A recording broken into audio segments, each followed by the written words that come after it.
Hi friends, welcome back. Pahalgam attack, TRF, Indus River Treaty, terrorist attack in Jammu. ये क्या है? बेसारान valley attack. चलो देखते हैं, वीडियो शुरू करते हैं। वीडियो शुरू करने से पहले अगर आप चैनल पर नए हो और आपने अभी तक सब्सक्राइब नहीं किया तो जल्दी से पहले सब्सक्राइब के बटन और बेल आइकन को क्लिक कर लो ताकि आपको हमारे सारे न्यू वीडियोस के नोटिफिकेशन मिल जाए जैसे हम अपलोड करें। जय हिंद। देखिए, कश्मीर का बेसरान घाटी जो है ये बहुत ही अपने सुंदर दृश्य के लिए प्रसिद्ध है, इसीलिए इसे मिनी स्विट्जरलैंड कहा जाता है। जिस कारण इस जिले में बहुत ज्यादा, इस घाटी में बहुत ज्यादा भारत के अन्य राज्यों से सैलानी पर्यटक घूमने जाते हैं। ये पहाड़ों से घिरा हुआ है। इन पहाड़ों के बीच में घाटियां हैं जो वो दूर में यहाँ पे पूरी तरह से बर्फ से ढकी पहाड़ियां हैं। ठंड का दिन आता है तो इस पे बर्फ की एक चादर पड़ जाती है जो बहुत ही मनोहर दृश्य दिखता है और इसके सामने ऊंची ऊंची चोटियां हैं। गर्मी के दिन में जैसे अभी के वर्तमान समय में पूरा हरियाली छा जाता है और ठंड के दिन में इसमें बर्फ जम जाता है। ऐसे ही बहुत सारे सैलानी यहाँ घूमने गए थे। हालांकि ये जगह बहुत ही प्रसिद्ध है। पहलगांव जो जगह है, पहलगांव में ये घाटी है। पहलगांव जो जगह है वहां से ये घाटी लगभग आधे से 1 घंटे के डिस्टेंस पे, पहाड़ों पर आधा ज्यादा दूरी नहीं होती है लेकिन घुमावदार रास्ता के होने की वजह से दूरियां बढ़ जाती हैं। तो यहीं पर जब अमरनाथ की यात्रा शुरू होती है, अभी 2 जुलाई से अमरनाथ की यात्रा शुरू होने वाली है, तो इस पहलगांव को एक बेस कैंप के रूप में यूज किया जाता है। जो श्रद्धालु है वो श्रद्धालु वही है जो बेस कैंप के रूप में रुकते हैं ताकि बाबा अमरनाथ की दर्शन कर सके। यहीं पर बहुत सारे इस बार पर्यटक रुके हुए थे। सब पहलगांव से थोड़ी दूरी पर है। पहलगांव से ये आपका बेसरान घाटी ये बहुत ही प्रसिद्ध है, लेकिन इसी पे कुछ आतंकवादी आए और उनको मार दिए सब, और इतने निर्मम तरीके से हत्या किए सब इन आतंकवादियों ने। पाकिस्तान के जन्माए इन आतंकवादियों ने भारत पर हमला किया क्योंकि इनके बाप की औकात नहीं है कि भारतीय सेना के पास आके लड़ सके। तुम्हारे अब्बा जो थे ना 93,000 हारे थे, साले तुम्हारे बाप भी उसमें शामिल होंगे 1971। पूछना अपने बाप से जाके। यहाँ पे इस लोगों ने निहत्थे लोगों पे मारा। ये दिखाता है कि कितने कायर पैदा होते हैं सब। हमारे यहाँ तो कहा जाता है माँ का दूध पियो तो सामने से आके लड़ो। तुम्हारे ही कहते हैं यहाँ पे एक निहत्था, कोई किसी की शादी हुई है कुछ दिन पहले हुई है, वहां पर जाके मार दिया, जिम्मेदारी लिया है रेसिस्टेंस फंड। बताइए इनके बच्चे का क्या गुनाह था? बताइए इनका बच्चा अच्छा मार्क्स लाया तो घूमने के लिए यहाँ आ गए। किसी की शादी 1 हफ्ते हुई है, किसी के हस्बैंड को मार दिया गया, वो कह रही है कि मेरे हमको भी मार दो यहाँ, लेकिन कह रहे नहीं तुम अपनी सरकार को जाके बताओगे। अरे सरकार को तो पता चल गया है, लेकिन हम लोग को जो है ना अभी इलाज होगा इसका अच्छा से यहाँ पे। बताइए इस महिला के साथ इसके बच्चे को मार दिया गया। जब इंडियन आर्मी पहुंची तो फौज के ड्रेस में आतंकवादी थे सब। ये महिला समझ नहीं पाई, फौज को देख के रोने लगी। इनको लगा कि ये भी कहीं आतंकवादी तो नहीं है, तो उन लोगों ने बताया कि हम इंडियन आर्मी से आपकी मदद करने के लिए आए हैं। अरे कायर हो, एक तो तुम निहत्थे पे हमला करते हो, उसके बाद से तुम इंडियन आर्मी का ड्रेस पहन लेते हो। यही ना तुम लोग की कायरपन है। खैर पड़ोसी की औलाद हो लोग साले, तुम लोग की तो इतनी औकात नहीं जो इंडियन आर्मी से लड़ सको। लड़े तो थे, एक बार यही हुआ था। हालांकि हम लोगों ने अभी ऑपरेशन टिक्का प्रारंभ किया है, रेस्क्यू ऑपरेशन चल रहा है, कुछ आतंकवादी मार दिए भी गए हैं, अभी आगे भी कार्रवाई चल रही है। लेकिन इससे क्या होने वाला? अभी मोदी जी सऊदी अरब के दौरे पे थे, तब तक ये घटना हुई तो सऊदी अरब के दौरे को बीच में ही कैंसिल करके आए और एक सर्वदलीय मीटिंग भी बुला रहे हैं जिसमें कि पूरी तरह से निर्णय लिया जाएगा कि इसका क्या फाइनल इलाज किया जाएगा। लेकिन इस चीज को समझिए कि इसके पीछे हाथ किसका किसका हो सकता है। पाकिस्तान के कायर है ये।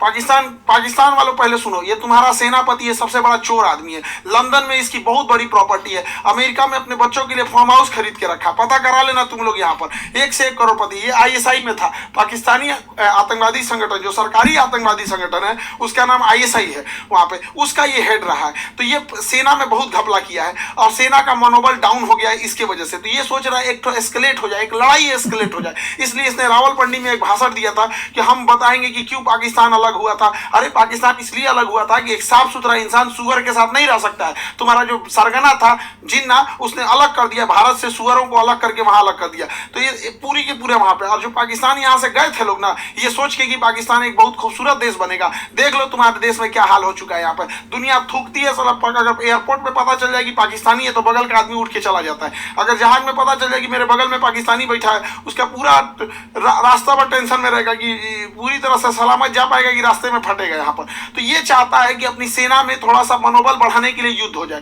दूसरा, पाकिस्तान में इसने क्या किया, इमरान खान को गिरफ्तार करा दिया। इमरान खान पहले क्रिकेटर थे, पूरी दुनिया घूमे थे, पाकिस्तान के अन्य प्रधानमंत्रियों की तुलना में ज्यादा सोच समझ रखने वाला था, तो इसको जेल सब एक जैसे हैं। चचवा को अभी यहाँ पे गृह युद्ध हो गया। तो आसिम मुनीर का यही सोचना है कि अगर भारत से थोड़ी बड़ी भी लड़ाई हो जाती है तो सेना ये अपना बन बजा लेगा कि देखो हम हैं तो पाकिस्तान को बचा के रखे हुए, वैसे भी पाकिस्तान मरेगा, बकरी की अम्मा कब तक खैर मनाएगी।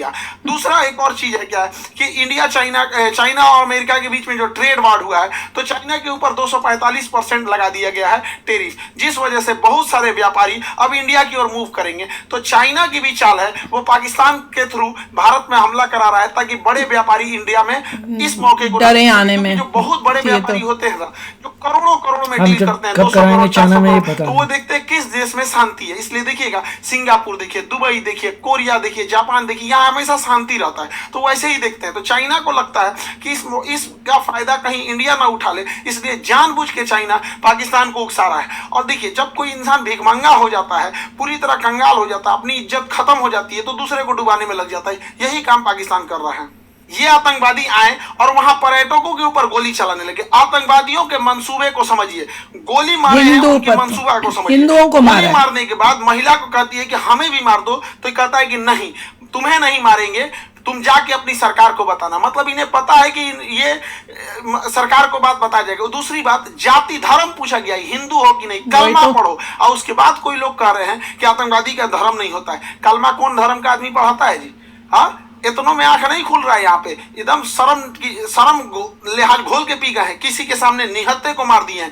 इससे कश्मीर में जो सबसे बड़ी समस्या आएगी, हम लोगों को जब धारा 370 हटा था तो 5 साल लग गए ये चीजों को नॉर्मल पटरी पे लाते हुए। उसको 5 मिनट में सब रौंद के चला गया। साहब, कौन पर्यटक वहां जाएगा? पर्यटक जिनके पास ज्यादा पैसे होते हैं वही लोग। गरीब आदमी का मतलब पर्यटन मतलब कौन सी होता है? ननिहाल चल जाता है, पर्यटन मतलब हो गया नानी के घर घूम लिया, हो गया पर्यटन हो गया है। लेकिन ये लोग जो जा रहे थे भारत के अन्य हिस्सों से, अभी उन पे क्या बीतेगी? पूरा मनोबल तोड़ के रख दिया। ये सब अपने मंसूबे में कामयाब हो रहे हैं। इससे क्या होगा बताइए? पहलगांव में ना कोई फैक्ट्री है, ना कोई इंडस्ट्रीज है, कुछ है ही नहीं है। पर्यटन से ही इनकम होता है। इनकम डूबेगी, जब इनकम डूबेगी गरीबी आएगी, अनएम्प्लॉयमेंट बढ़ेगा। और यही फिर पाकिस्तानी कश्मीर में भयानक गरीबी आए, क्योंकि जब गरीबी आ जाती है, इंसान के पास एकदम गरीबी आ जाएगी, तो फिर इंसान देखता है कि हमारा पेट कैसे भरेगा। अब यही पाकिस्तानी में हथियार थमाते हैं सब। तो एक और वो दिखाते हैं सर, देखो कश्मीरी तुम्हारे साथ है। आज कश्मीर वाले देखो तुम्हारे साथ कौन खड़ा है। अपने आप से पूछ के देखो ना कश्मीर वालों कि अगर पाकिस्तान हमारे कश्मीर के पीछे नहीं पड़ा रहता तो आज जिस तरह गोवा डेवलप है, आज जिस तरह सिंगापुर डेवलप है, ठीक उसी तरह से जम्मू कश्मीर भी डेवलप होता है। तो जम्मू कश्मीर के लोग तुम्हारे लिए सबसे ज्यादा खतरनाक है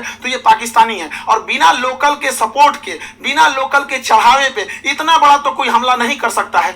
तो खुफिया एजेंसी को भी इन लोकलों को भी खोजना पड़ेगा वहां पे कौन कौन साथ दिया, क्योंकि वहीं कोई ना कोई होगा जो इतने बड़े घटना को, साजिश को, उन आतंकवादियों को ये रास्ता दिखाया होगा। वहां के लोकल लोगों की तो नौकरी चली गई, सब कुछ गया। अरे तुम्हारी नौकरी गई, इधर लोगों की जान चल गई। नौकरी बड़ा होता है कि जान बड़ा होता है जी? किसी भी इंसान का, परिवार का कोई सदस्य चला गया, लेकिन ओवरऑल एक देश की क्षति हो रही है।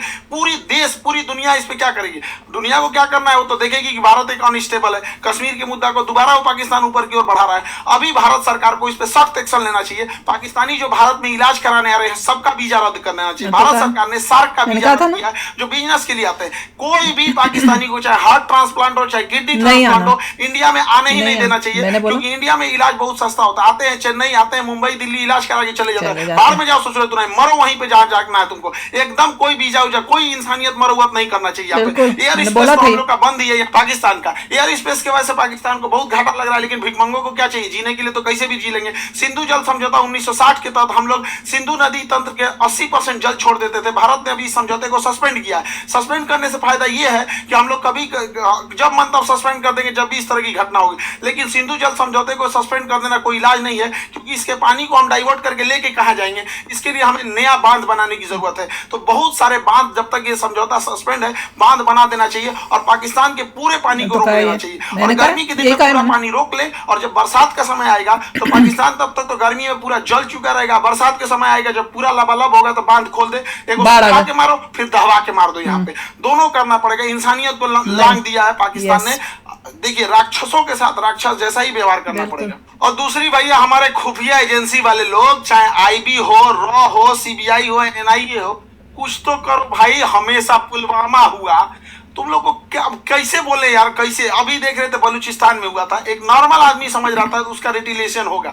ये क्या इंटेलिजेंस आता है हम लोग का? पुलवामा हो जाता है, संसद पर अटैक हो जाता है, ताज होटल पे हमला हो जाता है, अमृतसर पे हो जाता है, पठानकोट पे हो जाता है, क्या हो रहा है? उरी पे अटैक हो जाता है। अरे कभी तो पहले इंटेलिजेंस लाया जाए। हम मानते हैं कि इंटेलिजेंस बहुत लाते हैं आप लोग, लेकिन थोड़ा और एक्टिव होने की जरूरत है। मोसाद की तरह होना चाहिए, CIA की तरह होना चाहिए, चाइना की मोसाद भी तो फेल हो गया था और हमास के जरूरत है इस सामने चीजों को। भारत सरकार को इस पे और संजीदगी से कदम उठाना चाहिए। और इस हमले के बाद केंद्र सरकार एगो सर्जिकल स्ट्राइक करेगी। देखो सर्जिकल स्ट्राइक जरूरी है, लेकिन सर्जिकल की स्ट्राइक कोई इलाज नहीं है। सर्जिकल स्ट्राइक हमेशा सेना करते रहती है। 50 को आतंकवादी मार देंगे तो क्या वो भरपाई हो जाएगा? हमारे 28 मासूम लोग मारे गए, इसकी भरपाई 50 को नहीं। 50 को मतलब क्या होता है? पाकिस्तानी एगो मिलकर 50 को जन्म दे देगा। एगो पाकिस्तानी 4 एक मारो 10 खड़े हो जाते हैं वहां तो। 3 4 को बियाह करेगा एगो पाकिस्तानी, एगो से 15 को पैदा करेगा, 15 चौक को 60, एगो से मिलकर 60 को जन्मा देगा।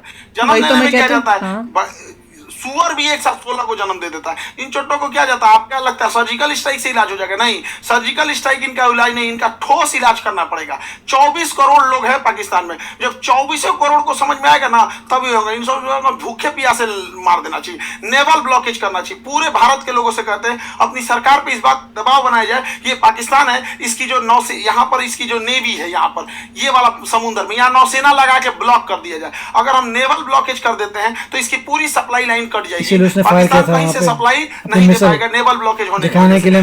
पाकिस्तान के बाद जो पेट्रोलियम भंडार है 9 दिन का है, 9 दिन के बाद इसके पास पेट्रोलियम खत्म हो जाएगा। तो नेवल ब्लॉकेज लगने के बाद कारण इसके पूरा पेट्रोलियम कर दे, हम फायर कर देंगे, खत्म कर देंगे। इसी रीजन में उसने फायर किया ना मिसाइल। अभी ऊपर से यहाँ पे सिंधु जल समझौता सस्पेंड करके नीचे से नेवल ब्लॉकेज कर दे। और दूसरा क्या है कि आतंकवादियों को कहते हैं कि तुम लोग धर्म का नाम लेके यहाँ पे जो आतंकवादी घटना करते हो, यहाँ के रहने वाले लोगों को क्या होगा? और मुस्लिम समाज से कहते हैं कि एक अभी जो जुमा का दिन आ रहा है, फ्राइडे के दिन, वहां से भी यहाँ पे सारे लोगों को एक होने की जरूरत है। वरना हम लोग को या जो भी एक साधारण व्यक्ति है इन चोट्टो पाकिस्तानियों की गुनाह का सजा सबको मिलने वाला है। लोग क्या किस नजर से देखेंगे हम लोगों को? क्या तरीका है यहाँ पर? तो हम लोगों को भी खड़े होने की जरूरत है। जब इजराइल में हुआ था, इजराइल में गाजा में जो हुआ था, छोटे बच्चे को मारा गया, तो वो भी गलत था। यहाँ जो हुआ ये भी गलत है। उसके लिए खड़े हुए थे तो इसके लिए भी खड़े होना पड़ेगा यहाँ, तब देश होगा। वरना कितना बुरा कलंक पोत के चला गया है पाकिस्तान के। 2 लौंडे आए, सब यहाँ गोली चला के चले गए। बनी बनाई इज्जत मिट्टी में मिल जाती है। एक अब्दुल कलाम होता है, एक वीर अब्दुल हमीद होता है, और यहाँ डेली 2-4 को निकल के इस तरह कश्मीर में घटना करेंगे। सब किस नजर से देखा जाएगा? हम लोग का रेपुटेशन कहाँ जाएगा? इसलिए एक सामूहिक जिम्मेदारी बनती है कि इसे कंडेम किया जाए, इसकी घोर निंदा किया जाए यहाँ चीजों को सामूहिक तौर पर। और पूरे भारत के लोगों से कहते हैं, चाहे हम तो अपने शिक्षा जगत में हैं, तो हम तो अपने शिक्षा जगत से हर एक टीचर से भी उम्मीद करते हैं, उनसे भी आह्वान करते हैं कि अपनी सरकार पर इस बात का दबाव बनाया जाए कि यहाँ से नेवल ब्लॉकेज होगा यहाँ से, ताकि यहाँ से कोई भी पाकिस्तानी शिप अंदर नहीं जा सकता है, ताकि 9 दिन के अंदर इसका पेट्रोलियम खत्म हो जाए। और ऊपर से सिंधु जल समझौता सस्पेंड कर देना चाहिए, ताकि कोई पानी ना जा पाए और गेहूं की धान की फसलें न बोल पाए। और बरसात के समय इसे छोड़ दो, इधर दहवा के मार दो, इधर बंद करके मार दो, तब तक जब तक इनको समझ में ये जो है सब ना पागल हो गए हैं सब। इनका कोई इलाज नहीं है। मानवता की हद लांग दी है सब। किसी का धर्म पूछ के मारा जाता है किसी को। इंसानियत नाम की चीज है हमारे देश में आके कोई क्या सोचेगा? यहाँ पे जी पूरे कौम को बदनाम करके रखा सभी पाकिस्तानी। अगर पाकिस्तान को मिटा दिया जाए तो आधा दुनिया शांति से सोएगा। कम से कम एशिया में तो शांति जरूर आ जाएगी। हम सरकार से भी आग्रह करते हैं कि सर्जिकल स्ट्राइक जैसे झुनझुना से पाकिस्तान सुधरने वाला नहीं है, इसको बेत मारना पड़ेगा। नेवल ब्लॉकेज कीजिए। याद कीजिए 1999 कारगिल के टाइम पे जब नौसेना ने ब्लॉक कर दिया था, तब पाकिस्तान पीछे हटा था, क्योंकि उसकी पूरी राशन सप्लाई और विदेशी व्यापार बंद हो गया था। अर्थव्यवस्था तोड़ना पड़ेगा पूरी तरह से पाकिस्तान का। हम सारे अपने शिक्षक समाज से भी कहते हैं और सारे विद्यार्थियों से भी कहते हैं और देश से भी लोगों से कहते हैं कि इसमें चाहे ट्विटर हो चाहे जैसे भी हो, हैशटैग हम लोग को ले आना पड़ेगा, hashtag naval blockage for Pakistan. ये कुछ ना कुछ करना पड़ेगा ताकि सरकार मोदी जी ने कह तो दिया से सुनने वाला नहीं है। एक बढ़िया से लड़ाई चाहिए होता है, तब उसको अगर वो चाहिए तो उसको दे दिया जाएगा। इसमें हम लोग पीछे नहीं पड़ेंगे। हम तो कहते हैं पहले नेवल ब्लॉकेज करके 1 महीना छोड़ दो, जितना राशन पानी है सब खत्म हो जाए, 1 महीना में फ्यूल वगैरह सब खत्म हो जाए, तब उसके बाद अगला हमला करना चाहिए। इसके जितना बिजली घर है अब पुल है रेलवे का तोड़ दो, उसके बाद आधा पंगु हो जाएगा पाकिस्तान यहाँ पे। तो ये छोटे मोटे लड़ाई से नहीं सुलझने वाला है। हम लोग को एक कड़ा एक्शन लेना पड़ेगा,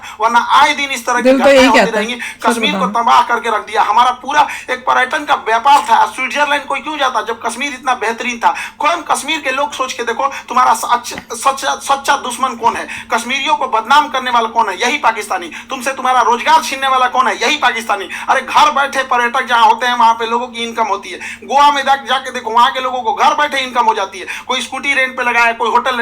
ऐसे आतंकवादी घटना होगी तो क्या होगा? कश्मीर के लोगों से भी कहते हैं कि सामूहिक रूप से बाहर निकलिए और ये वहां पे विरोध दिखाइए, ताकि वो विरोध इस्लामाबाद, लाहौर, कराची तक दिखना चाहिए। अपने लोकल गद्दारों को बताओ ना कौन है वो। इसका भुक्तभोगी सबसे बड़ा कोई होगा तो आप होंगे लोग यहाँ पर। कोई कौन भुगतेगा? जो लोकल लोग भुगतते हैं वहां पे अगर कोई घटना होती है तो। अब मारने की रही बात, हम लोग तो चुन चुन के मारेंगे लोग, चाहे किसी भी बिल में घुसे रहे लोग। 1971 मत भूलो पाकिस्तान, तुम्हारा एक टुकड़ा करके बांग्लादेश किए थे, अब अगला नंबर बलूचिस्तान का है। और सरकार से भी कहते हैं, जिस तरह मुक्ति वाहिनी का खुला समर्थन करके बांग्लादेश में बांग्लादेश बनाया गया था, उसी तरह बलूचिस्तान लिबरेशन आर्मी वाले को, बीएलए वाले भाइयों को, पूरे बलूचिस्तान वाले लोग को कहते हैं पाकिस्तान से अलग हो जाओ, हम तो आपके साथ हैं। जैसे मुक्ति वाहिनी के समय 1971 में साथ दिए थे, उसी तरह एक पाकिस्तान का दोबारा टुकड़ा होगा यहाँ से और बलूचिस्तान का निर्माण होगा। पाकिस्तान में जैसे इधर का निर्माण हुआ था, वरना अगर हाथ पे हाथ रख के बैठेंगे तो ये इलायचीदाना बराबर बांग्लादेश, जिसको हम लोगों ने जन्म दिलाया था, ये आज हम लोग को आग दिखा रहा है। पाकिस्तान आग दिखा रहा है। इसे हाथ पे हाथ रखने से नहीं होगा, यहाँ पर एक कड़ा एक्शन लेना पड़ेगा। ये आतंकवादी किसी के नहीं हो सकते हैं। इन्हें कोई अगर अपना समझता है तो सबसे बड़ा बेवकूफ है वो है, क्योंकि सांप पालिएगा तो काटेगा ही काटेगा। ऐसा नहीं कि केवल आपके पड़ोसी को काटेगा।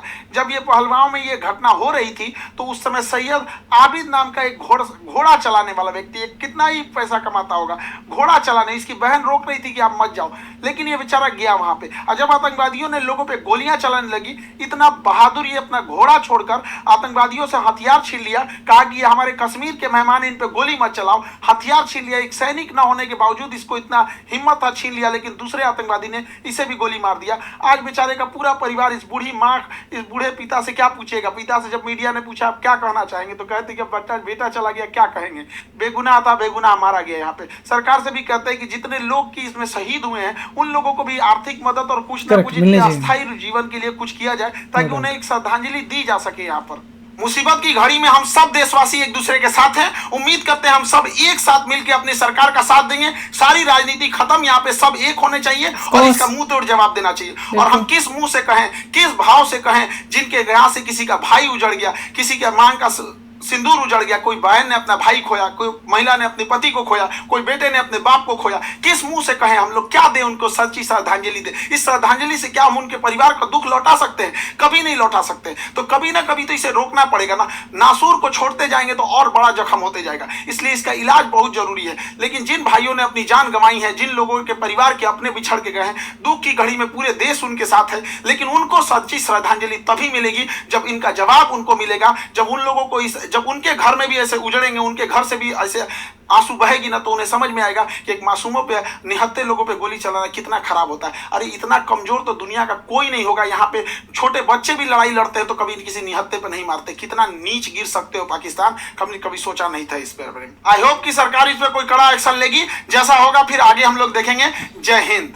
हर एक सच्चे हिंदुस्तानी के दिल में आग है, और ये जो है सबके दिल में है कि भाई अब ऐसा जवाब दिया जाए कि ये पाकिस्तान की कमर फमर सारी बॉडी पार्ट्स टूट जाएं, तब जाके शांति मिलेगी। और जैसे है ना भैया, हमें भी यही लग रहा है कि भैया कर दो, या पानी से समुद्र कोई ब्लॉकेज कर दो, यहाँ से एक कर दो, क्योंकि दिल में सबके वो है। देखिए पाकिस्तान ने अगर आप नेवल ब्लॉकेज करते हैं तो उन्होंने अभी दिखाया है कि वो इसीलिए वो दिखा रहे, उन्हें पता होगा कि ये हो सकता है। शाहीन 2 को फायर करने वाले हैं, फायर कर रहे हैं, तो शो कि उस रीजन में अगर कोई भी ब्लॉकेट करता है उसके मिसाइल गिरेगी।